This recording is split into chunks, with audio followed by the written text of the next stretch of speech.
Oke, di sini saya akan memperkenalkan apa sih itu SLF. SLF ini terbit dari tahun 2008 di Permen PUPR nomor 27 tahun 2008 tentang pengkaji teknis bangunan.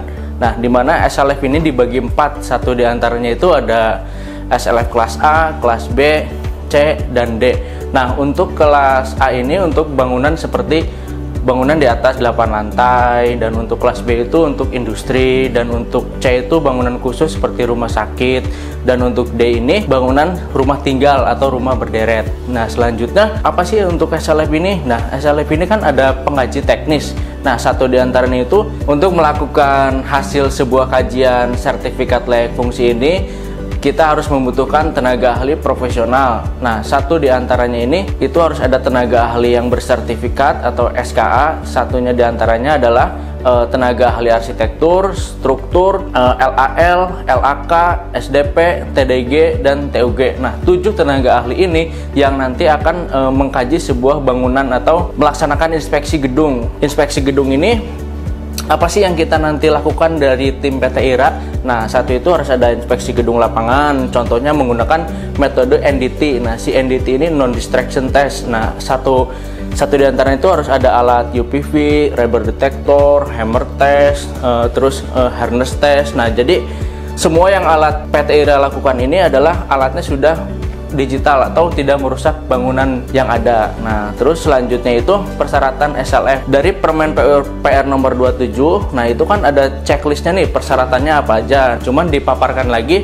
ke setiap dinas-dinas yang ada di seluruh Indonesia. Nah, itu peraturannya sih seperti itu. Nah, contohnya salah satu untuk persyaratan penerbitan SLF, satu itu harus ada dari dinas lingkungan itu berupa UPL, terus dari dinas pemadam kebakaran itu berupa RKK Damkar, terus dari Kementerian ESDM itu berupa SLO listrik tegangan menengah itu bila mana ada trafo yang milik sendiri yang di luar dari trafo PLN. Nah, terus yang kedua ini harus ada SLO listrik tegangan rendah. Nah, selanjutnya itu harus ada SLO genset. Nah, jadi untuk persyaratan itu seperti itu, dan ada lagi persyaratannya. Nah, satunya ini dari Kementerian Dinas Tenaga Kerjaan Transmigrasi. Nah, itu harus ada K3. Nah, K3 ini hanya alat yang ada di lokasi industri bila mana kita melakukan SLF di industri. Nah, satu itu harus ada K3 penangkal petir, K3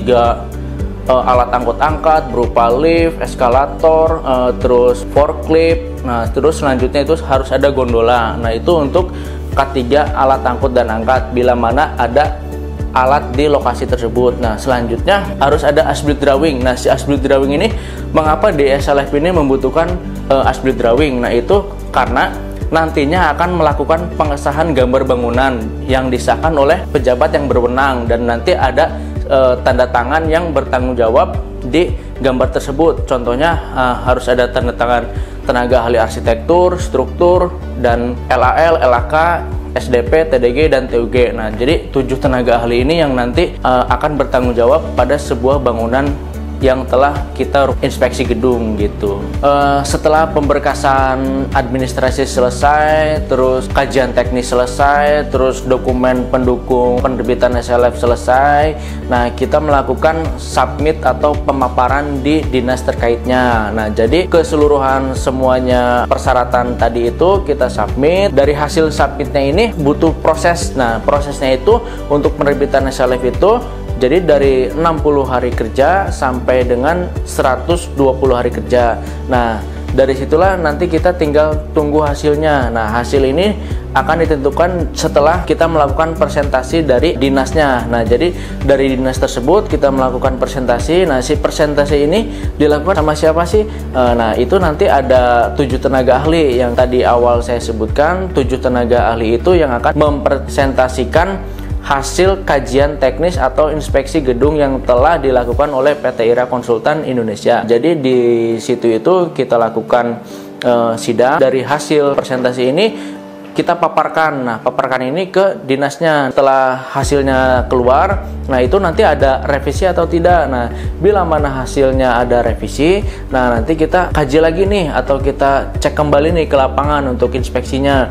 Nah, kita buatkan revisinya lagi. Setelah hasil revisinya selesai, kembalilah kita submit lagi di dinasnya. Nah, kurang lebih sih sekitar 30 hari kerja. Nah, dari situ setelah selesai hasil revisi kajiannya, kita mulai sidangkan lagi. Bila mana tidak ada revisi lagi dari hasil kajian ini yang telah kita presentasikan, kita tinggal nunggu si SLF ini dicetak atau SLF ini terbit. Nah, kurang lebih sih dari hasil sidang sampai SLF ini selesai butuh waktu 7 hari kerja untuk mencetak penerbitan SLF-nya. Nah, mungkin untuk SLF sih seperti itu sih alur dan langkahnya. Dan untuk total pengerjaan SLF ini dari awal sampai akhir ini butuh waktu 100 sampai dengan 120 hari kerja.